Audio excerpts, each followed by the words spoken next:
सलामती के राजकुमार यीशु मसीह के नाम में आप सभी को मेरा सलाम। और ये मैं अब एक बहुत ही आशीष का अवसर समझता हूँ कि परमेश्वर ने मुझे मौका दिया कि आप लोगों के साथ आज मैं परमेश्वर का वचन बांट सकूँ। और इससे पहले कि मैं वचन में जाऊँ, मैं आपको कुछ बताना चाहता हूँ। मेरे पास आपके लिए एक बुरी खबर है, और वो बुरी खबर ये है कि परमेश्वर एक भला परमेश्वर है। परमेश्वर एक भला परमेश्वर है। ये हमारे लिए बुरी खबर कैसे हो सकती है? आप सोच रहे होंगे मैं क्या कह रहा हूं। परमेश्वर एक भला परमेश्वर है, ये हमारे लिए बुरी खबर है क्योंकि हम बुरे हैं। परमेश्वर एक धर्मी परमेश्वर है, और ये हमारे लिए एक बुरी खबर है क्योंकि हम अधर्मी हैं। परमेश्वर एक पवित्र परमेश्वर है, और ये हमारे लिए एक बुरी खबर है क्योंकि हम पापी हैं। परमेश्वर न्याय करने वाला परमेश्वर है, और ये हमारे लिए एक बुरी खबर है क्योंकि वो हम जैसे पापियों का न्याय करेगा। शायद आप सोच रहे होंगे कि हम इतने भी बुरे नहीं हैं। हम तो अपने बाप दादाओं के ज़माने से मसीह ईमान में बने हुए होंगे। आप नियमित रूप से चर्च जाते होंगे और चर्च की हर एक एक्टिविटी में अपना योगदान देते हैं। प्रतिदिन वचन का अध्ययन करते हैं, प्रार्थना सभाओं में जाते हैं। लेंट के दिनों में अपने अपने घरों में प्रार्थना सभाओं का आयोजन करा होगा। उपवास रखे होंगे। शायद कुछ लोगों ने मीट खाना छोड़ दिया होगा, शराब पीना छोड़ दिया होगा। इतना सब कुछ करने के बाद हम इतने बुरे भी नहीं हो सकते, है ना? अगर ऐसा ही है तो बाइबल क्यों कहती है कि परमेश्वर ने स्वर्ग से मनुष्यों पर दृष्टि की है और कि देखे कि कोई बुद्धिमान, कोई परमेश्वर का खोजी है या नहीं। वे सब के सब भटक गए, वे सब भ्रष्ट हो गए, कोई भलाई नहीं करता, एक भी नहीं। भजन 14:2-3। क्या हम चर्च जाते हैं, उपवास रखते हैं, वो हर एक काम करते हैं जिससे हम सोचते हैं कि परमेश्वर खुश होगा और हमें आशीष देगा, पर परमेश्वर कहता है कि हम सब भ्रष्ट हैं, हम में से कोई भलाई नहीं करता, एक भी नहीं। क्यों? इसका जवाब हमें वचन में ही मिलता है। अगर आप अपनी बाइबल में से पढ़ें यशाया नबी की किताब, उसका 64वां अध्याय, उसकी 6ठी आयत, यहाँ पे वचन कहता है, हम तो सब अशुद्ध मनुष्य के से हैं और हमारे धर्म के काम सब के सब मैले चीथड़ों के समान हैं। हम सब के सब पत्ते की नाई मुरझा जाते हैं और हमारे अधर्म के कामों ने हमें वायुओं की नाई उड़ा दिया है। यशाया 64:6। हम सब के सब अशुद्ध मनुष्य के से हैं और हमारे धर्म के काम मैले चीथड़ों के समान हैं। परमेश्वर का पवित्र वचन हमें स्पष्ट रूप से बताता है कि हम अपने धर्म के कामों के द्वारा परमेश्वर को प्रसन्न नहीं कर सकते। तो फिर हम क्या करें कि परमेश्वर हमसे खुश हो? हम कैसे परमेश्वर को खुश कर सकते हैं? इतना सब करने के बाद भी हम परमेश्वर के सामने अधर्मी ठहरते हैं। कैसे? इसका कारण ये है कि जो स्टैंडर्ड परमेश्वर ने हमारे लिए निर्धारित किया है, वो हम उस स्टैंडर्ड तक कभी नहीं पहुंच सकते, उस पर कभी खरे नहीं उतर सकते। क्या आप जानते हैं परमेश्वर का स्टैंडर्ड क्या है? अगर आप अपनी बाइबल में पढ़ेंगे तो आप पाएंगे कि यूहन्ना रचित सुसमाचार उसके 13वें अध्याय और उसके 34वें पद में यहाँ पे यीशु मसीह कहते हैं, मैं तुम्हें एक नई आज्ञा देता हूँ कि एक दूसरे से प्रेम रखो। जैसा मैंने तुमसे प्रेम रखा है, वैसा ही तुम एक दूसरे से प्रेम रखो। यीशु कहते हैं कि जैसा उन्होंने हमसे प्रेम किया है, वैसा ही प्रेम हम एक दूसरे से रखें। परमेश्वर ने हमसे कैसा प्यार किया है? यीशु मसीह ने हमसे कैसा प्यार किया है? उसने हमसे निस्वार्थ प्रेम करा है। लेकिन हमारा प्रेम कैसा है? अगर कोई हमसे प्यार करेगा तो हम उसको प्यार करेंगे। परमेश्वर ने हमें तब प्यार किया जब हम उसके शत्रु थे, उससे नफरत करते थे, अपने पापों के वजह से उसको ठेस पहुंचाते थे, तब उसने हमसे प्रेम किया। परमेश्वर का प्रेम निस्वार्थ प्रेम है और इस निस्वार्थ प्रेम के कई उदाहरण, कई एग्जाम्पल्स हमें बाइबल में मिलते हैं। और एक बहुत ही खूबसूरत उदाहरण हमें मिलता है बागे अदन में, अदन की वाटिका में।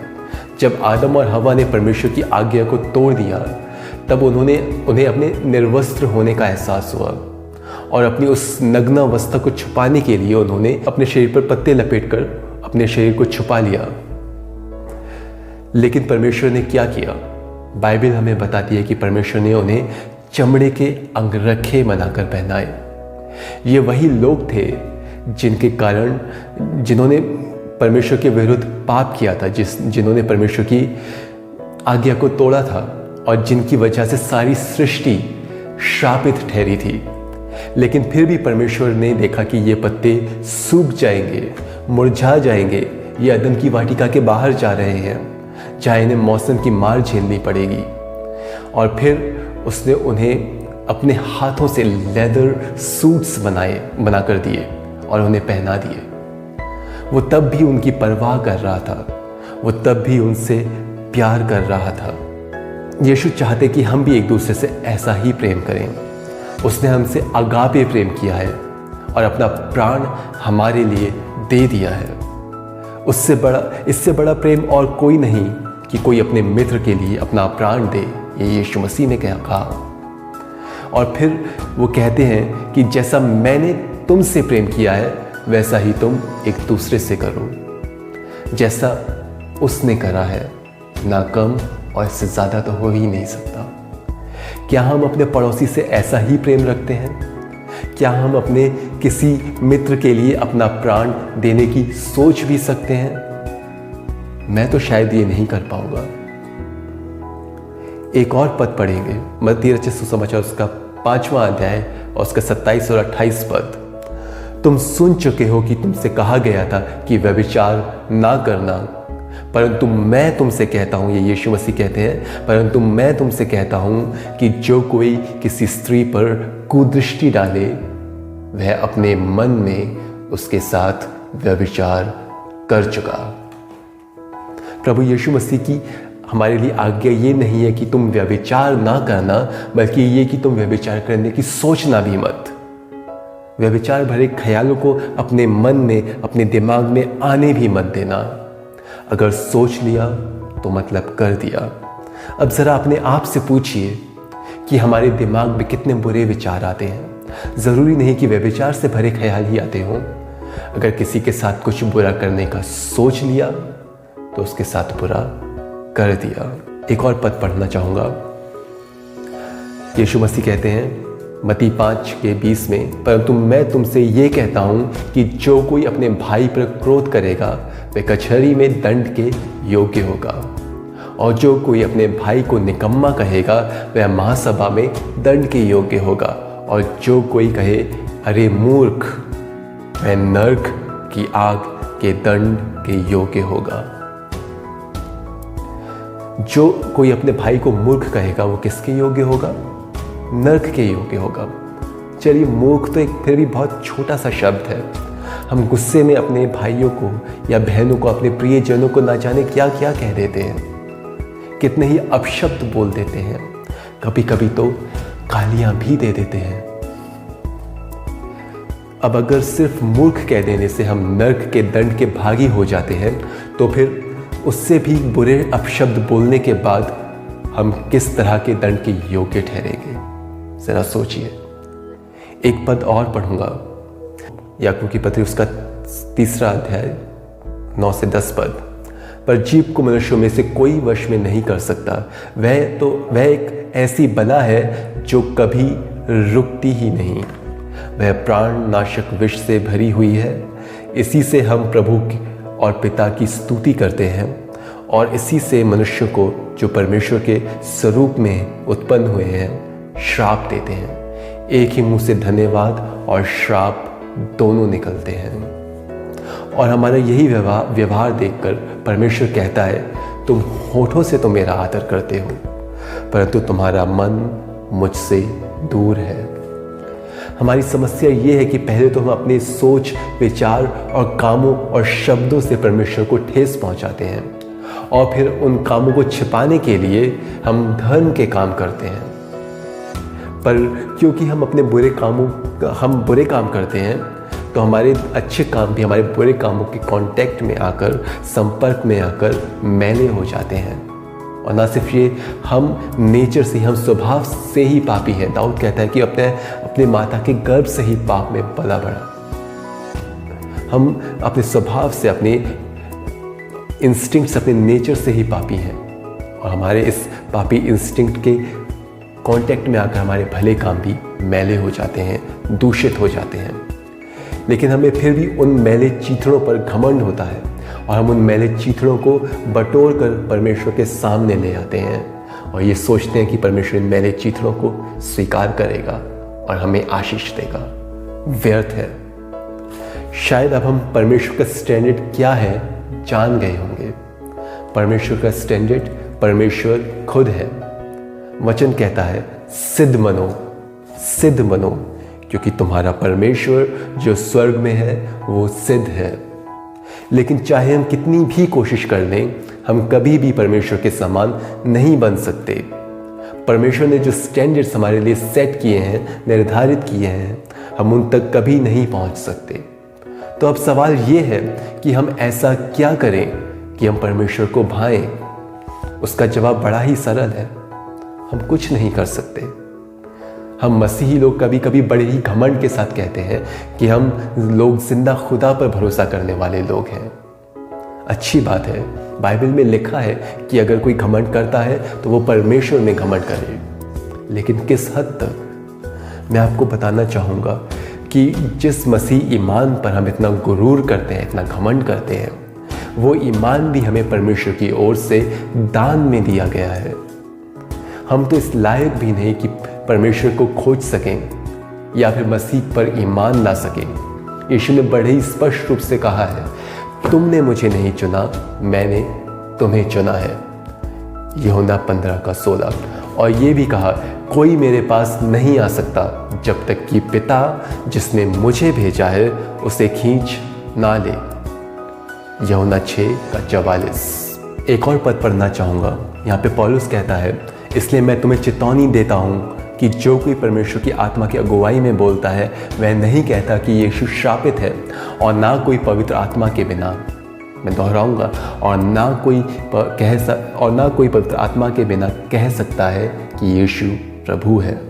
1 कुरिन्थियों 12:3। जी हाँ, हमें यीशु को प्रभु बुलाने तक के लिए पवित्र आत्मा की सहायता की ज़रूरत होती है। हम इसको इस प्रकार से देख सकते हैं कि जब मैं अपने पापों में मरा पड़ा था, इफिसियों उसका 2 अध्याय स्पष्ट रूप से कहता है कि हम अपने पापों में मरे हुए थे इससे पहले कि हम मसीह में विश्वास लाते। जब मैं अपने पापों में मरा हुआ था, तो परमेश्वर ने मुझ पर अपनी कृपा दृष्टि करी और अपनी पवित्र आत्मा को मेरे पास भेजा, जिसने अपने स्पर्श से मुझे आत्मिक रूप से जिंदा कर दिया, मुझे अपने पापी होने का एहसास दिलाया, अपने पापों को पहचानने की सामर्थ्य दी, और ये एहसास भी दिलाया कि यीशु ही, सिर्फ यीशु ही मुझे बचा सकता है। तो फिर मैंने क्या किया? कुछ भी नहीं। मैं तो पापों में मरा पड़ा था, और मरा हुआ व्यक्ति, मरी हुई लाश कुछ भी करने के योग्य नहीं। मनुष्य आत्मिक रूप से इस तरह असमर्थ है। राजा दाऊद, जिसके विषय में परमेश्वर ने कहा था कि वो उसके मन के अनुसार है, वो भी अपनी पापी अवस्था के विषय में यूं कहता है, मैं अधर्म के साथ उत्पन्न हुआ और पाप के साथ अपनी माता के गर्भ में पड़ा। संत पौलुस, जो प्रभु के सुसमाचार के लिए कई बार जेल गया, 5 बार कोड़े खाए, बार बार अपनी जान को खतरे में डाला, और फिर परमेश्वर के लिए इतना सब कुछ करने के बाद अपने पापी होने के एहसास को नहीं छुपा पाता है और कहता है, मैं कैसा अभागा मनुष्य हूँ, मुझे इस मृत्यु की देह से कौन छुड़ाएगा। आपने मार्टिन लूथर का नाम सुना होगा, जिनकी वजह से हम आज प्रोटेस्टेंट चर्चेस में जाते हैं।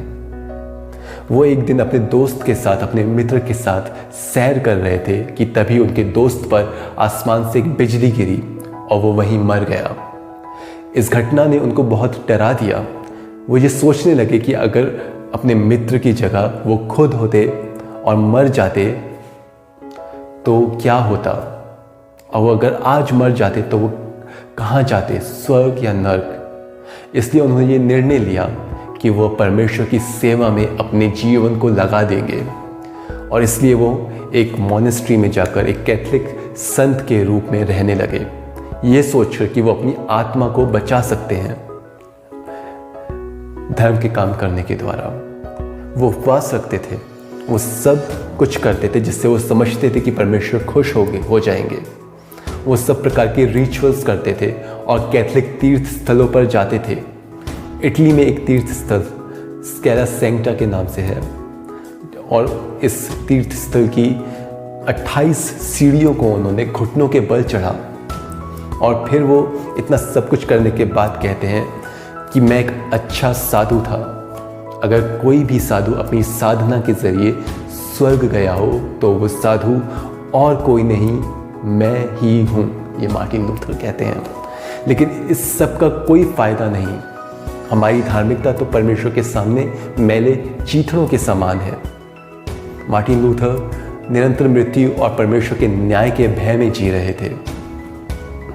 वो विटिनबर्ग की यूनिवर्सिटी में बाइबल के प्रोफेसर बन गए, और अब उनकी शंका और भय इतना बढ़ गया कि वो अपनी डायरी में लिखते हैं कि मैं जब भी, मार्टिन लूथर लिखते हैं अपनी डायरी में, मैं जब भी मसीह को देखता हूँ तो मुझे ऐसा लगता है कि मैं शैतान को देख रहा हूँ। क्या आप सोच सकते हैं कि एक धर्मगुरु अपने प्रभु के बारे में ऐसा कहे? मार्टिन लूथर ने ऐसा क्यों कहा होगा? उन्होंने ऐसा इसलिए कहा क्योंकि वो जितना वचन को पढ़ते थे उतना ही उनको परमेश्वर की पवित्रता का एहसास होता था, और जितना उन्हें परमेश्वर की पवित्रता का एहसास होता था उतना ही उन्हें अपने पापी होने पर अपने पापी होने का अफसोस होता था, और उनका डर और भय, शंका बढ़ती ही जाते थे। राजा दाऊद, पौलुस और मार्टिन लूथर तो फिर भी बहुत बड़ी हस्तियां थीं जिन्होंने परमेश्वर के लिए बड़े बड़े कामों को अंजाम दिया, पर मैं और आप कहाँ स्टैंड करते हैं, जरा सोचिए। अब इन सब बातों को ध्यान में रखते हुए मैं आज का वचन आपके सामने पढ़ूंगा, जो पाया जाता है लूका रचित सुसमाचार उसके 7वें अध्याय और उसके 36 पद से लेकर के 50 पद तक। फिर किसी फरीसी ने उससे विनती की कि मेरे साथ भोजन कर।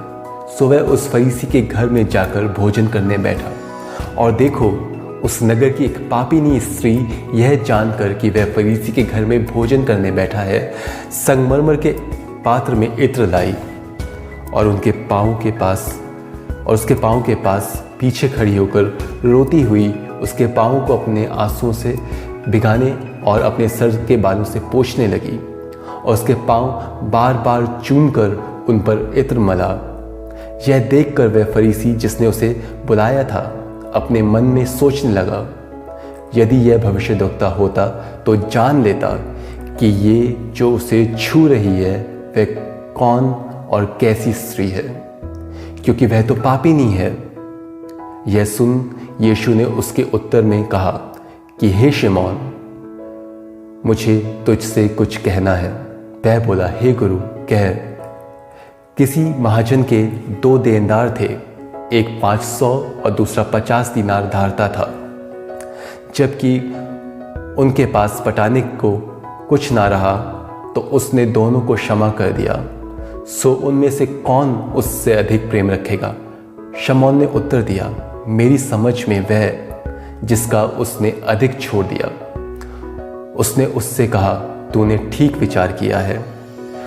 और उस स्त्री की ओर फिरकर उसने शमौन से कहा, क्या तू इस स्त्री को देखता है? मैं तेरे घर में आया, परंतु तूने मेरे पांव धोने के लिए पानी ना दिया, पर इसने मेरे पांव आंसू से भिगाए और अपने बालों से पोंछा। तूने मुझे चूमा ना दिया, पर जब से मैं आया हूँ तब से इसने मेरे पाँव को चूमना ना छोड़ा। तूने मेरे सिर पर तेल नहीं मला, पर इस स्त्री ने मेरे पाँव पर इत्र मला। इसलिए मैं तुझसे कहता हूँ कि कि इसके पाप जो बहुत थे क्षमा हुए, क्योंकि उसने बहुत प्रेम किया। पर जिसका थोड़ा क्षमा हुआ वह थोड़ा प्रेम करता है। और उसने स्त्री से कहा, तेरे पाप क्षमा हुए। तब जो लोग उसके साथ भोजन करने बैठे थे वह अपने अपने मन में सोचने लगे, यह कौन है जो पापों को भी क्षमा करता है। और उसने स्त्री से कहा, तेरे विश्वास ने तुझे बचा लिया, कुशल से चली जा। ये परमेश्वर का वचन है।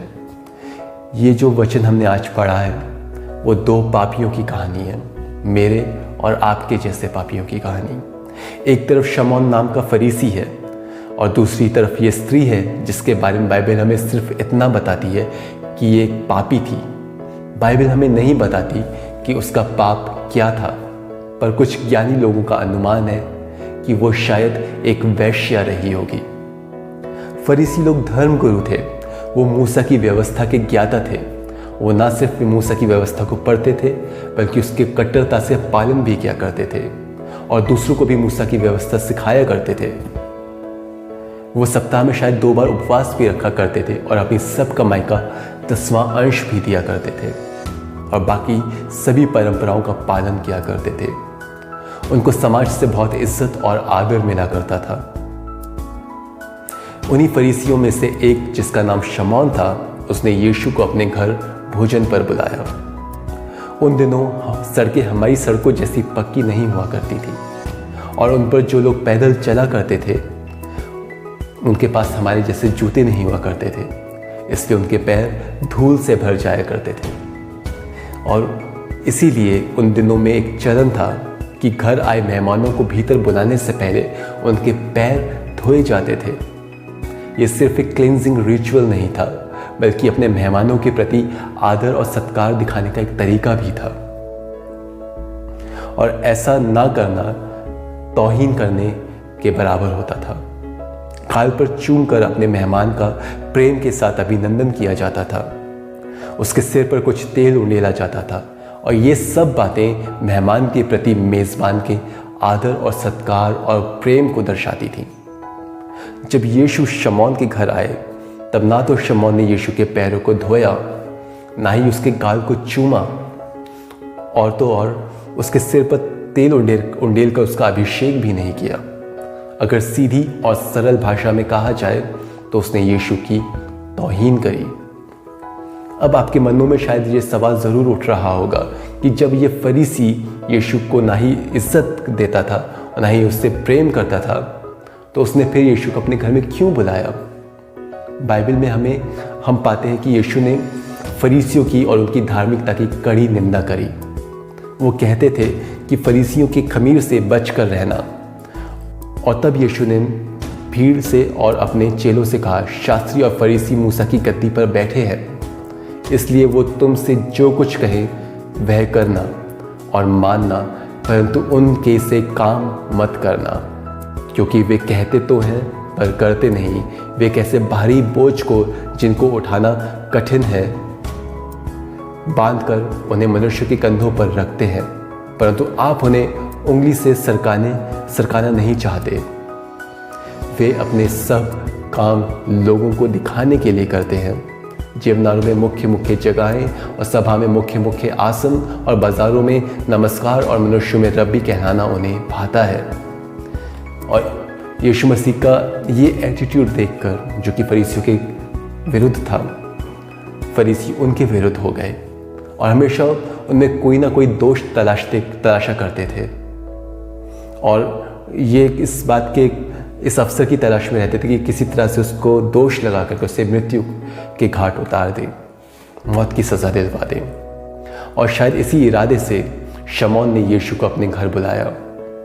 जब वो पापी स्त्री यीशु के पास आई और उसके पांव चूमने लगी, तब ये फरीसी यीशु को परखते हुए अपने मन में सोचता है कि ये अगर सच में कोई भविष्यद्वक्ता होता तो जान जाता कि ये स्त्री पापी है। दूसरी तरफ हम इस पापी स्त्री को देखते हैं। यीशु इसके घर तो नहीं आए थे, तो फिर उसको क्या पड़ी थी कि वो उनके पैरों को धोए या फिर उन्हें चूमे या फिर उनके सिर पर तेल उंडेले लेकिन फिर भी इस स्त्री ने, जिसको पापी कहा गया है, यीशु के पैरों को धोती है, पानी से नहीं बल्कि अपनी आंखों के आंसुओं से, और फिर उन्हें अपने सिर के बालों से पोंछती है। उसने उसके गाल को तो नहीं चूमा, लेकिन उसके पैरों को बार बार चूमा। उसने अपने आप को इस योग्य भी नहीं समझा कि वो यीशु के सर को अभिषेक कर सके, और इसलिए उस संगमरमर के पात्र में जो कीमती इत्र था उसे यीशु के पैरों में मल दिया। इस इत्र की कीमत लगभग 300 दिनार रही होगी। उन दिनों में 1 दिनार 1 दिन की दिहाड़ी या मजदूरी हुआ करती थी। इसका मतलब ये कि उसने 300 दिन की यानी लगभग साल भर की कमाई यीशु के कदमों में रख दी। ये सब देखकर फरीसी के मन में एक शंका उठती है कि अगर यीशु सच में कोई भविष्यद्वक्ता होता तो जान जाता कि ये स्त्री जो उसको छूती है वो पापी है, क्योंकि उन दिनों समझा जाता था कि अगर कोई पापी किसी धर्मी को छू ले तो वो भी अशुद्ध हो जाता था। ये फरीसी इस बात से अनजान था कि ये यीशु जो उसके घर में बैठा है ये कोई मामूली भविष्यद्वक्ता नहीं, परंतु परमेश्वर का वो मेमना है जो जगत के पाप उठा ले जाता है।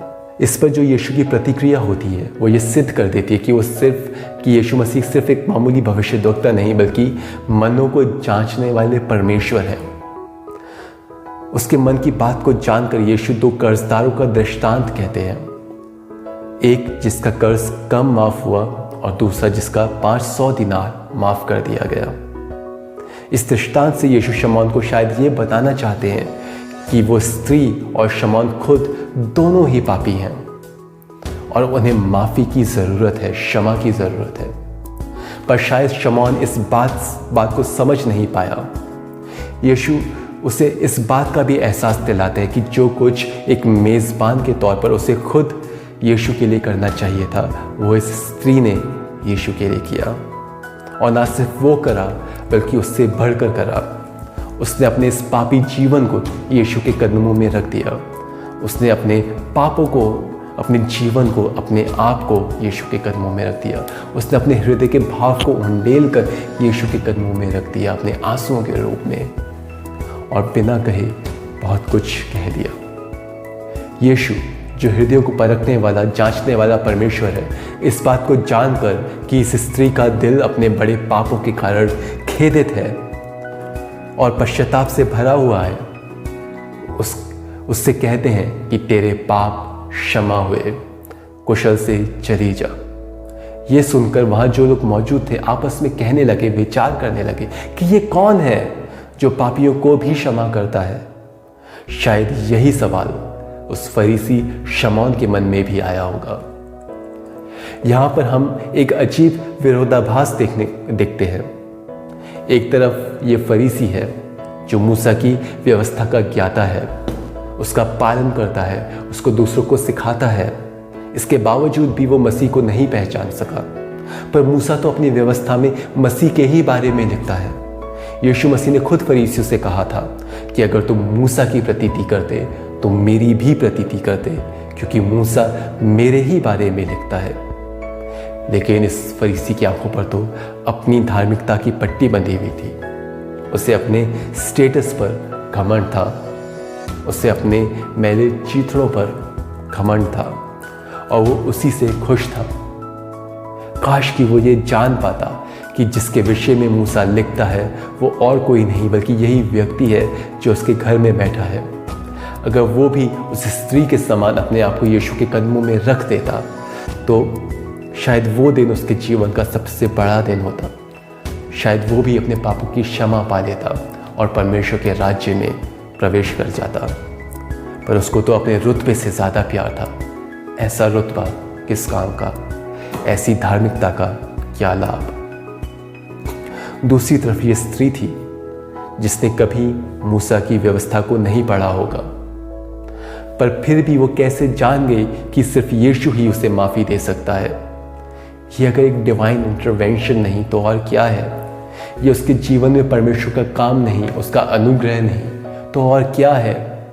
इस स्त्री ने जिसके पाप बहुत थे इस बात को जाना कि वो एक पापी है वो दंड की हकदार है। उसने ये माना कि उसे माफ़ी की ज़रूरत है, उसे उद्धार की ज़रूरत है, उसे उद्धारकर्ता की ज़रूरत है।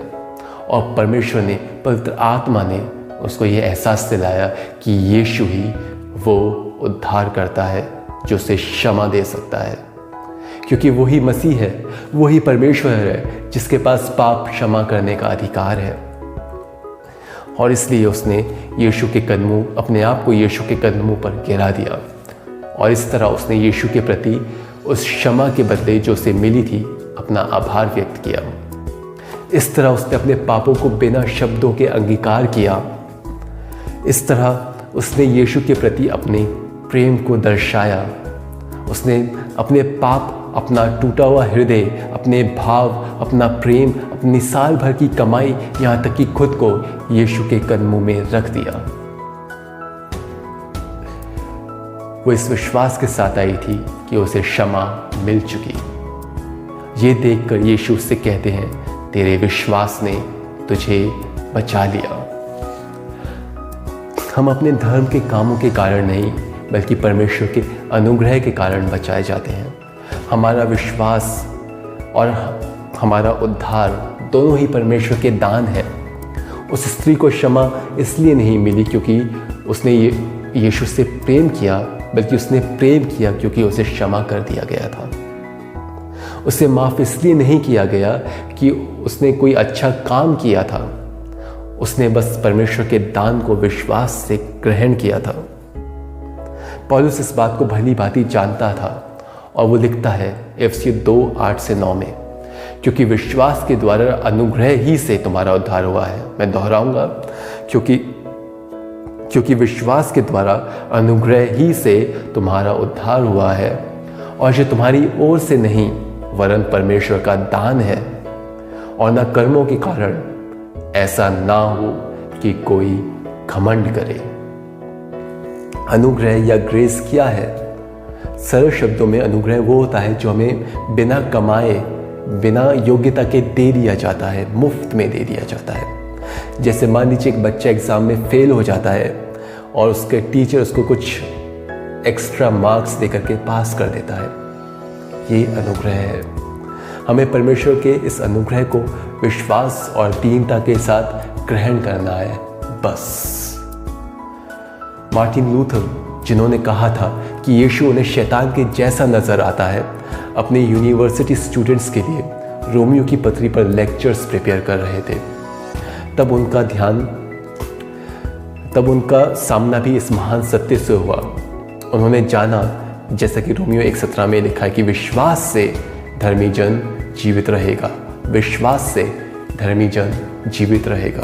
उन्होंने इस पर काफ़ी मनन किया और फिर उन्होंने अपनी डायरी में लिखा, रात और दिन, ये उनकी डायरी में मार्टिन लूथर लिखते हैं, रात और दिन मैंने इस पर विचार किया जब तक कि मैं इस महान सत्य को नहीं जान गया कि परमेश्वर की धार्मिकता वो धार्मिकता है जिसके द्वारा वो अनुग्रह से और अपनी करुणा के कारण विश्वास के द्वारा वो हमें धर्मी ठहराता है। और अब मुझे नए जन्म की अनुभूति हुई और ऐसा लगा कि स्वर्ग के द्वार मेरे लिए खुल गए हों। पहले तो परमेश्वर की ये धार्मिकता मेरे हृदय को नफरत से भर देती थी, पर अब यही मुझे इतनी मधुर जान पड़ती है जिसे मैं शब्दों में बयान नहीं कर सकता। और अब परमेश्वर के प्रति मेरा प्रेम और बढ़ गया। ये मार्टिन लूथर लिखते हैं। अब अगर परमेश्वर का भला होना, धर्मी होना, पवित्र होना हमारे लिए बुरी खबर है, तो फिर खुशखबरी क्या है? खुशखबरी ये है कि परमेश्वर अनुग्रहकारी है और प्रेमी है, जिसने हमसे ऐसा प्रेम किया कि अपना इकलौता बेटा बख्श दिया, ताकि जो कोई उस पर विश्वास करे वो नाश ना हो परंतु अनंत जीवन पाए। यीशु ने हमारे बिहाफ पर परमेश्वर की व्यवस्था को सिद्धता के साथ पूरा किया और हमारे पापों को अपने ऊपर लेकर क्रूस पर हमारी जगह मर गए। बदले में उन्होंने हमें अपनी धार्मिकता दे दी और हमें परमेश्वर की नज़रों में धर्मी ठहरा दिया। उसने हमारे लिए इतना कुछ किया है और अब वो हमसे कहता है, जान मैंने अपनी दी, खून दिया बेश बहा, कि पावे मखलसी और मौत से हो रिहा। ये जान यूं दी तुझे, क्या देता तू मुझे। जब हम चर्च जाते हैं और परमेश्वर को अपनी भेंट नज़र करते हैं, अपना 10वां अंश देते हैं, पर क्या ये काफ़ी है? यीशु ने पतरस से यूं नहीं कहा कि हे पतरस, ये मछलियाँ मुझे दे दे और मैं तुझे मनुष्य को पकड़ने वाला बनाऊंगा। उसने पतरस से कहा कि पतरस, मुझे तू चाहिए, तू मेरे पीछे हो ले और मैं तुझे मनुष्य को पकड़ने वाला बनाऊंगा। इस स्त्री को माफ़ी इसलिए नहीं मिली क्योंकि उसने वो कीमती इत्र यीशु के चरणों में रख दिया, पर क्योंकि उसने अपने आप को यीशु के चरणों में रख दिया और उस पर विश्वास किया। परमेश्वर को हमारी रिलीजियोसिटी, हमारे ट्रेडिशंस नहीं चाहिए। इनकी एक अपनी अलग अहमियत है, पर क्या ये काफ़ी है? परमेश्वर की डिमांड्स बहुत हाई है। वो मुझे चाहता है, वो आपको चाहता है, वो हमें चाहता है। वो हमसे पूछता है कि मैंने तेरे लिए अपनी जान दी, क्या तू अपना जीवन मुझे दे सकता है? मैं तेरे लिए मरा, क्या तू मेरे लिए जी सकता है? और ऐसा होने दें कि जिन बातों से परमेश्वर का दिल टूटता है, उन बातों से आपका भी दिल टूटे और फिर हम उस टूटे हुए दिल को के साथ आए परमेश्वर के कदमों में, अपने आप को उस टूटे हुए दिल को रख दें। जैसा कि दाऊद कहता है कि टूटा हुआ मन परमेश्वर के लिए योग्य बलिदान है, और यही इस स्त्री ने भी करा था और वो उसे तुच्छ नहीं जानता। हम अपने आप को उसके कदमों में रख दें जैसे कि उस स्त्री ने किया और क्षमा पाई। सच बात तो ये है कि हम परमेश्वर को कुछ दे ही नहीं सकते। हमारा जीवन उसी का है, वही हमारे जीवन का प्रभु और स्वामी है। हम तो बस अपने जीवन पर उसकी प्रभुता को स्वीकार कर सकते हैं और अपने आप को समर्पित कर सकते हैं, नहीं तो बस शत्रु और विद्रोही के समान जी सकते हैं। विश्वास और दीनता के साथ अपने इस खाली जीवन को परमेश्वर को समर्पित कर दें और वह आपको बहुत आयत का जीवन देगा, जो न सिर्फ खुद आशीषित होगा बल्कि दूसरों के लिए भी आशीष का कारण बनेगा। अपने इस जीवन को यीशु के कदमों में रख दें और वो इसको उस कीमती इत्र के समान बना देगा जो सब कुछ महका देता है, जैसे कि पौलुस ने किया और परमेश्वर ने उसे अद्भुत रीति से इस्तेमाल किया। यही मार्टिन लूथर ने किया और परमेश्वर ने उन्हें अपनी कलीसिया को रोमन कैथोलिक चर्च की तानाशाही और भ्रष्टाचार और मूर्ति पूजा से बाहर निकालने के लिए किया। अपना ये नाश हो रहा जीवन यीशु के कदमों में रख दें और वो आपको कभी ना खत्म होने वाला जीवन देगा, अनंत जीवन देगा। परमेश्वर आपको आशीष दे। आइए हम प्रार्थना करें। जीवित अनुग्रहकारी पिता परमेश्वर, दीनता नम्रता के साथ प्रभु जी के सम्मुख आते हैं। धन्यवाद करते कि आपने हमसे ऐसा प्रेम किया कि अपने इकलौते पुत्र को हमारे लिए दे दिया, ताकि जो कोई इस पर विश्वास करे वो नाश ना हो परंतु अनंत जीवन पाए। आपसे प्रार्थना करते हैं पिता परमेश्वर कि इस यीशु मसीह के उद्धार को प्रभु जी हमारे जीवनों में आने दें, कि हम बचाए जाएं, अपने पापों की क्षमा पाएं और आपको महिमा देने पाएं। यीशु मसीह के नाम से आमीन।